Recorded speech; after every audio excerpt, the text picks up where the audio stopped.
मैं डॉक्टर रविंद्र कुमार शर्मा, सहायक आचार्य व्यवसाय प्रशासन, राजकीय स्नातकोत्तर महाविद्यालय बैना। बीकॉम फर्स्ट ईयर के समस्त छात्र एवं छात्राओं, आज मैं आपको व्यवसाय प्रशासन विषय का पेपर सेकंड, इसका नाम है उद्यमता एवं लघु व्यवसाय प्रबंधन का टॉपिक सुलम उपक्रमों की भूमिका। सुलम यानी MES है ना। सुलम का मतलब है MS, micro small and medium enterprises उपक्रमों की भूमिका का अध्ययन ई कंटेंट के माध्यम से करेंगे। अब हम इसकी रूपरेखा देखते हैं। संपूर्ण विश्व में लघु एवं मध्यम उपक्रमों का सदैव ही महत्वपूर्ण स्थान रहा है। विकसित देशों की विकास यात्रा की शुरुआत लघु एवं कुटीर उद्योगों के विकास से ही हुई है। जापान इस बात का ज्वलंत उदाहरण है। वर्तमान में चीन अपने लघु उद्योगों के विकास के कारण आर्थिक विकास की दौड़ में सबसे आगे चल रहा है। भारत कोई अपवाद नहीं है। भारत का इतिहास इस बात का गवाह है कि भारत सदियों पूर्व इसके कुटीर एवं लघु उद्योगों के कारण विश्व में गौरवपूर्ण स्थान बना चुका था। धीरे धीरे वह गौरव थोड़ा फीका पड़ा। हमारे देश के शासकों एवं नियोजनकर्ताओं ने इसके महत्व को कभी नहीं आंका। अतः इनके विकास एवं विस्तार को सदैव गति देने का प्रयास किया जाता रहा है। लघु उद्योगों क्षेत्र का विस्तार करने के लिए सुलम उपक्रम विकास अधिनियम 2006 अंगीकार किया गया और लघु उद्योगों के क्षेत्र से सूक्ष्म एवं मध्यम उपक्रमों को भी जोड़ दिया गया एवं सुलम उपक्रम की अवधारणा को अपना लिया गया। सुलम का ये अवधारणा क्या है? Concept of micro small and medium enterprises के हम संक्षेप में सुलम कहते हैं। फलतः भारत के आर्थिक एवं सामाजिक विकास में सुलम उपक्रमों की भूमिका निरंतर बढ़ती जा रही है। भारत के पूर्व प्रधानमंत्री डॉक्टर मनमोहन सिंह, जो कि एक प्रसिद्ध अर्थशास्त्री भी हैं, ने ठीक ही कहा है कि सुलम उपक्रम क्षेत्र हमारी अर्थव्यवस्था में महत्वपूर्ण भूमिका रखता है और देश के सकल घरेलू उत्पाद यानी GDP में 8% का, निर्माणी उत्पादन में 45% का तथा निर्यातों में 43% का योगदान देता है। ये देश के लगभग 10 करोड़ लोगों को रोजगार देता है। इस क्षेत्र की अच्छी प्रगति देश में तीव्र एवं समग्र विकास के लिए आवश्यक है। ये डॉक्टर मनमोहन सिंह, जो कि भारत के भूतपूर्व प्रधानमंत्री भी रहे हैं, RBI के गवर्नर भी रह चुके हैं और एक प्रसिद्ध अर्थशास्त्री हैं, जिन्हें कि इस रेवेन्यू के बारे में, विभिन्न उपक्रमों के बारे में बहुत अधिक ज्ञान एवं अनुभव है। इस तरह से हम कह सकते हैं कि सुलम उपक्रम की भूमिका किसी देश में किस तरह से अपना महत्वपूर्ण स्थान रखती है और भारत में ये किस तरह से क्रियान्वित हो रही है। आगे हम इसी में सुलम उपक्रम की भूमिका के आयामों को हम समझाएंगे, जिससे इनकी भूमिका स्पष्ट होती है। ये आयाम हमने ई कंटेंट में आपको दिखा रखे हैं, निम्नलिखित हैं, जिनमें पहला है घरेलू सकल उत्पाद GDP में योगदान। सुलम उपक्रम देश के घरेलू सकल उत्पाद में महत्वपूर्ण रूप से योगदान करते हैं। भारत में वर्तमान में सुलम उपक्रमों का देश के सकल घरेलू उत्पाद में 8% से अधिक का योगदान है। दूसरा है निर्माणी उत्पादन में योगदान। सुलम उपक्रम देश के औद्योगिक उत्पादन में भारी योगदान कर महत्वपूर्ण भूमिका निभा रहे हैं। यह देश के कुल निर्माणी उत्पादन अर्थात मैन्युफैक्चरिंग प्रोडक्शन के मूल्य के लगभग 45% भाग का उत्पादन करते हैं। 45% भाग कम नहीं होता है। यदि थोक एवं फुटकर, शैक्षिक, होटलों, रेस्टोरेंट्स, परिवहन, गोदामों आदि उपक्रमों के उत्पादन को जोड़ दिया जाए तो इन सभी उपक्रमों ने का योगदान बहुत अधिक हो जाता है। निर्माणी उत्पादन में ये बहुत अपनी महत्वपूर्ण भूमिका अदा करते हैं। तीसरा है इसकी सुलभ उपक्रम भूमिका का आयाम बिंदु पूंजी निर्माण एवं निवेश। सुलभ उपक्रम देश में पूंजी निर्माण एवं निवेश को बढ़ावा दे रहे हैं, जो कि भाई छोटी छोटी पूंजी का व्यवसाय लघु एवं मध्यम उद्योगों में किया जाता है और ये छोटी पूंजी को ये बड़ी पूंजी में परिवर्तित करते हैं और भविष्य के लिए एक सुरक्षित निवेश का में महत्वपूर्ण भूमिका निभाते हैं। अगला है इसका बिंदु रोजगार। सुलभ उपक्रम देश के युवकों को प्रत्यक्ष एवं परोक्ष रूप से भारी रोजगार के अवसर उपलब्ध कराकर देश में रोजगार सृजन में भूमिका निभा रहे हैं। इन उपक्रमों में 10 लाख से अधिक लोगों को रोजगार प्रदान किया जा रहा है, अर्थात 10 लाख नहीं 10 करोड़ लोगों को, 10 करोड़ से अधिक लोगों को इन सुलभ उपक्रमों में रोजगार के प्रत्यक्ष एवं परोक्ष रूप से उपलब्ध कराया जा रहा है। अगला इसका बिंदु है निर्यात। सुलभ उपक्रमों का देश के निर्यात में महत्वपूर्ण योगदान रहा है। आज देश के कुल निर्यात में सुलभ उपक्रमों की भागीदारी 43% से अधिक की है। अगला है इसमें बिंदु निर्यात प्रतिस्थापना।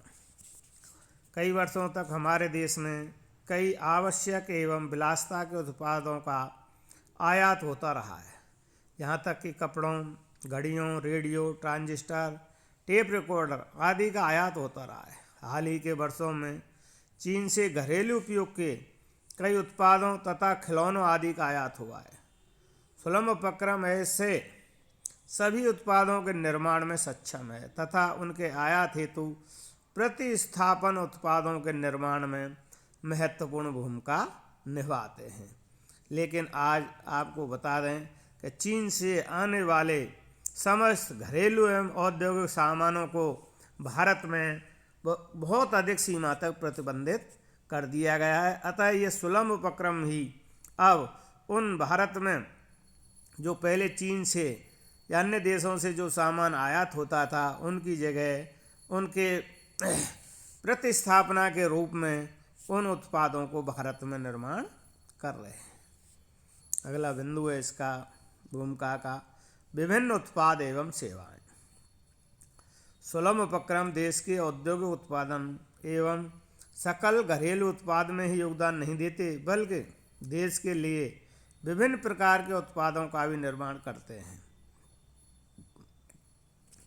कौन कौन से निर्माण उत्पाद हैं इनके, जैसे खाद्य एवं पेय पदार्थ, परिधान उत्पाद, फैब्रिकेटेड धातु उत्पाद, घरेलू एवं व्यक्तिगत माल की मरम्मत एवं फुटकर व्यापार, वस्त्र, फर्नीचर, मशीन एवं उपकरण, गैर धातु खनिज उत्पाद, मोटर वाहनों की मरम्मत एवं रखरखाव एवं फ्यूल विक्रय, काष्ठ एवं काष्ठ उत्पाद। इस तरह से ये विभिन्न प्रकार के उत्पाद एवं सेवाएं हमारे देश में निर्माण कर, उत्पादन कर ये लोगों को उपलब्ध करा रहे हैं।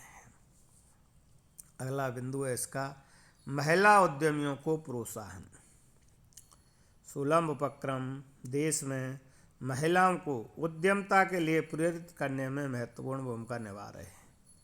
सुलभ उपक्रम का आकार छोटा होता है तथा इनमें निहित जोखिम सीमित होती है तथा सीमित पूंजी से इन्हें संचालित भी किया जा सकता है। अतः ये उपक्रम महिलाओं को उद्यमता की ओर आकर्षित करने में महत्वपूर्ण भूमिका निभा रहे हैं। महिलाएं आज इन उद्यमों में स्वरोजगार के प्राप्त कर स्वयं अपने स्वावलंबी जीवन यापन करने के लिए अग्रसर हो रही हैं। इसलिए महिला उद्यमियों को ये प्रोत्साहन दिया जा रहा है।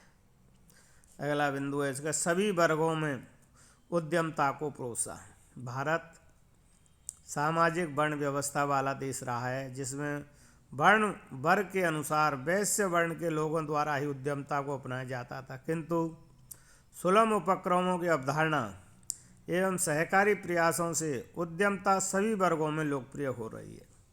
देश के सभी सामाजिक आर्थिक वर्गों के लोगों तक उद्यम की लोकप्रियता सुलभ उपक्रमों के कारण ही अधिक हो रही है। अगला इसका भूमिका का आयाम है बिंदु कृषि पर निर्भरता में कमी। भारत की 2/3 जनसंख्या अपनी आय के लिए कृषि पर निर्भर रहती है। इतनी बड़ी जनसंख्या को कृषि से पर्याप्त रोजगार नहीं मिल पाता है। सुलभ उपक्रमों के प्रोत्साहन के कारण बहुत लोग, विशेषकर ग्रामीण जनसंख्या का बहुत बड़ा भाग, सुलभ उपक्रमों की क्रियाओं में रोजगार प्राप्त कर रहा है। तो अतः इस प्रकार सुलभ उपक्रम जनता को रोजगार के लिए कृषि पर निर्भरता को कम करने में महत्वपूर्ण भूमिका निभा रहे हैं। अगला बिंदु है इसका ऊर्जा पर निर्भरता में कमी। सामान्यतः उपक्रमों के संचालन में ऊर्जा यानी तेल, गैस, कोयला आदि की आवश्यकता होती है, किंतु सुलभ उपक्रम बिना ऊर्जा के भी संचालित किए जा सकते हैं। अगला बिंदु है इसका स्थानीय संसाधनों का सदुपयोग। भारत के प्रत्येक भूभाग में प्रकृति ने कुछ न कुछ विशेष प्रकार के संसाधन प्रदान किए हैं। कहीं खनिज पदार्थ हैं, तो कहीं पर संगमरमर है, ग्रेनाइट है, जंगल है, पेड़ पौधे हैं, लोहा है, शीशा है, जस्ता है, अभ्रक है आदि। मानव संसाधन तो सभी क्षेत्रों में पर्याप्त मात्रा में उपलब्ध है। सुलभ उपक्रमों को प्रोत्साहन देकर सरकार इन स्थानीय संसाधनों के सदुपयोग में योगदान दे रही है। कहीं कलात्मक मूर्तियों का, तो कहीं स्थानीय आभूषणों वरदानों का, कहीं चूड़ियों का, तो कहीं बांस एवं पौधों के डंठलों से उपयोगी साज सामान का निर्माण हो रहा है। इसी प्रकार कई सुलभ उपक्रम स्थानीय संसाधनों का सदुपयोग करके पर्यटन को बढ़ावा देने में भी लगे हुए हैं। अगला बिंदु है इसका क्षेत्रीय संतुलन में कमी। भारत एक विशाल राष्ट्र है, जिसके प्रत्येक भौगोलिक क्षेत्र या प्रदेश में समान रूप से आर्थिक विकास नहीं हुआ। सरकार ने इस आर्थिक विकास के क्षेत्रीय संतुलन को दूर करने हेतु सुलभ उपक्रमों को प्रोत्साहित किया है।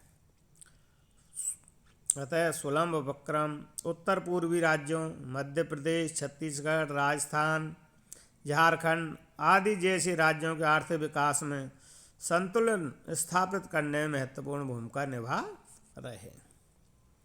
अगला बिंदु है विकेंद्रित अर्थव्यवस्था के आधार। सुलभ उपक्रमों ने देश की अर्थव्यवस्था को विकेंद्रित करने में भी महत्वपूर्ण भूमिका निभाई है। आज हमारे देश में कुल औद्योगिक उपक्रमों में से 90% से भी अधिक उपक्रम सुलभ उपक्रमों की श्रेणी में आते हैं। दूसरी ओर औद्योगिक इकाइयाँ शहरों में केंद्रित होने की बजाय ग्रामीण इलाकों में अपने पैर जमाती जा रही है। अगला बिंदु है इसका समन्वित एवं समग्र आर्थिक विकास। सुलभ उपक्रम देश में समन्वित एवं समग्र विकास में भी महत्वपूर्ण भूमिका निभाते हैं। देश में औद्योगिक उपक्रमों के साथ साथ सेवा उपक्रमों का विकास भी होना चाहिए। इसी प्रकार देश के सभी वर्गों के नागरिकों को आर्थिक विकास में भागीदारी करने का अवसर मिलना चाहिए। सुलभ उपक्रम इन दोनों दिशाओं में महत्वपूर्ण भूमिका निभा रहे हैं। अगला इसका बिंदु है पूंजी उत्पादन अनुपात। सुलभ उपक्रम श्रम प्रधान होते हैं, अतः इनमें बहुत अधिक पूंजी की आवश्यकता नहीं होती है। वैसे भी इन उपक्रमों को प्लांट एवं मशीनरी में निवेश किए जाने वाली धनराशि सीमित ही होती है, अतः प्रति इकाई पूंजी कम लगती है तथा उत्पादन अनुपात ऊंचा रहता है। इससे क्या है, देश में पूंजी उत्पादन का अनुपात अधिक होता है। अगला बिंदु है व्यापार चक्रों से सुरक्षा। तेजी एवं मंदी व्यापार चक्र की अवस्थाएं हैं जिनमें सामान्य व्यक्ति भी असामान्य हो जाता है। अर्थव्यवस्था में कुछ अव्यवस्थाएं उत्पन्न हो जाती हैं। व्यापार चक्र की ये अवस्थाएं मांग एवं पूर्ति में असंतुलन से उत्पन्न होती हैं, अतः रोजगार, आय एवं निवेश में असंतुलन उत्पन्न हो जाता है। बड़े उपक्रम आसानी से अल्पकाल में ही इनमें संतुलन स्थापित नहीं कर पाते हैं और उन्हें तेजी मंदी के प्रभावों को झेलना पड़ता है, किंतु सुलभ उपक्रम अपने उत्पादों की मांग पूर्ति का आसानी से अनुमान लगा लेते हैं और उनमें संतुलन स्थापित कर पाते हैं और अतः ये तेजी मंदी के चक्र में बहुत गहरे नहीं फंसते। अगला बिंदु है इसका भूमिका का बड़े उपक्रमों के आधार। सुलभ उपक्रम का महत्व इसलिए भी है कि इनके संचालन का अनुभव प्राप्त करके ही सुलभ उद्यमी बड़े उपक्रम स्थापित करने का साहस कर पाते हैं। कई सुलभ उद्यमी अपने सुलभ उपक्रम का धीरे धीरे विस्तार करके बड़े उद्यमी बन चुके हैं, अतः सुलभ उपक्रम बड़े उपक्रमों के आधार का कार्य करते हैं। के मेनन के अनुसार लगभग सभी बड़ी इकाइयों उपक्रम कभी लघु इकाइयाँ थीं। औद्योगिक शक्ति का जंगल उसी के द्वारा तैयार की गई भूमि पर उगा हुआ है। अगला बिंदु है इसका युवाओं के कौशल का विकास। भाई पिछले कुछ दशकों में सुलभ उपक्रमों की महत्वपूर्ण भूमिका यह रही है कि इन्होंने देश के युवाओं को कौशल विकास का अवसर प्रदान किया है। ये उपक्रम सरकारी एवं गैर सरकारी एवं निजी क्षेत्र की भागीदारी के उपक्रमों के माध्यम से अपने कर्मचारियों एवं श्रमिकों को कौशल विकास में प्रभावी भूमिका निभा रहे हैं। सरकारी विभागों के माध्यम से तो युवाओं को कौशल के विकास का प्रशिक्षण दिया जा रहा है। अगला बिंदु इसका गरीबी उन्मूलन। सुलभ उपक्रम गरीबी उन्मूलन में महत्वपूर्ण भूमिका निभा रहे हैं। ये किस कारण से है? इसका कारण ये है उन्मूलन का, ये उपक्रम स्वरोजगार का अवसर प्रदान कर रहे हैं। ये उपक्रम उन लोगों द्वारा भी अंशकालीन आधार पर संचालित किए जा रहे हैं जो किसी अन्य आर्थिक क्रिया में अपना अधिकांश समय व्यतीत करते हैं, जैसे कृषि करने वाले, नौकरी पेशे वाले आदि अपना अधिकतम समय अपने मूल्य कार्य पर देने के उपरांत शेष समय में इन उपक्रमों का संचालन कर आय प्राप्त करते हैं। युवाओं को कौशल विकास प्रशिक्षण निःशुल्क प्राप्त हो रहा है।